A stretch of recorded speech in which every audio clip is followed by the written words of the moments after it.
Local तो पहले से ही था, लोकल कोई आज थोड़ी आया सपोर्ट, हमारी तो प्रॉब्लम पहले से सॉल्व है, सब कुछ ठीक ही चल रहा था। दिक्कत तो सब बाहर की थी, कभी टैरिफ की दिक्कत हो जाती, कभी इजराइल ईरान की हो जाती, कभी इजराइल हमास की हो जाती, कभी कच्चे तेल की हो जाती, तो धीमे धीमे वहां से चीजें ठीक होती दिख रही है। Correct one.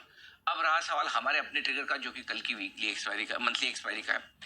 एफआईएस की इंडेक्स लॉन्ग पोजीशन अभी भी काफी नीचे है, 23% के आसपास है, और कल एक्सपायरी होनी, तो ये शॉर्ट तो अच्छे खासे हैं, इसमें कोई डाउट नहीं, शॉर्ट कवर नहीं हुआ है। ये शॉर्ट कवर होते होते रह गए। पहले ऐसा लगा कि टैरिफ पर चीजें ठीक हो रही है, उस समय करने की तैयारी हुई, फिर ईरान पे अटैक हो गया, तो हुई नहीं।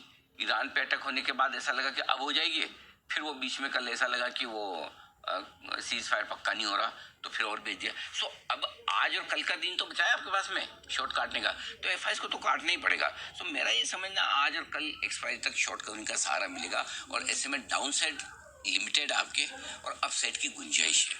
अच्छी बात क्या है, कल एक्सपायरी तक बड़ी कमजोरी का आसार नहीं, नंबर 1। नंबर 2, एक्सपायरी तक आपको शॉर्ट कवरिंग लोअर लेवल पे सपोर्ट भी देगी।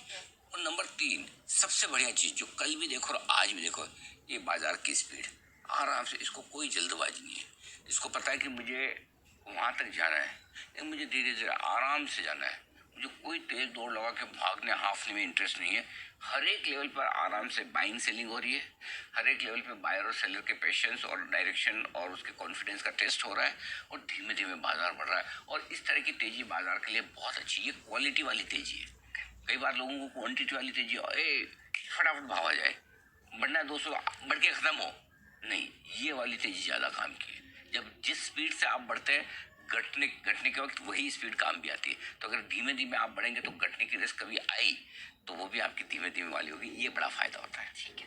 अच्छा सर, अब सब जानना चाहते हैं, सिंस आपने भी शो की शुरुआत में ही कहा कि लेवल ऊपर का आ जाता है तो फिर दुखी मचती है कि क्या करें, प्रॉफिट बुक कर ले या ब्रेकआउट आएगा। तो अगर मैं इन्वेस्टर हूँ और मैं अगर ट्रेडर हूँ, प्रॉफिट बुक करना है, रुकना है? बिल्कुल नहीं। किसके लिए? ये तो ब्रेकआउट लेने का टाइम आ रहा है। अच्छा। बेचने का है ही नहीं। और सुबह भी आपने कहा, तब मैंने आपको कहा था कि ये बाजार आज बड़े ब्रेकआउट की तैयारी कर रहा है। तब 150 के आसपास निफ्टी था, 150 175, 225 के पार निकलेगा और ब्रेकआउट की तैयारी कर रहा है, वो तैयारी हो रही है। मुझे लग रहा है कि आज तो इसलिए प्रॉफिट बुकिंग की तो बिल्कुल हड़बड़ी और जल्दबाजी। इतने दिनों से हम 40-45 ट्रेडिंग सेशन से जिस ब्रेकआउट का इंतजार कर रहे थे, वो तो अब आ रहा है। अभी कहाँ प्रॉफिट बुकिंग, बिल्कुल भी नहीं, बिल्कुल भी नहीं। शॉर्ट टर्म अगर आप इन्वेस्टर हैं तो 24,700 के नीचे बंद होगा तो आप प्रॉफिट बुक करिए, यानी कि यहाँ से 500 पॉइंट, यानी कि करीबन 2% का रनिंग स्टॉप लॉस मोटा मोटी होता है आपका। तो 24,700 के नीचे जब तक बंद ना हो तब तक शॉर्ट टर्म इन्वेस्टर बिल्कुल ना सोचे। और जो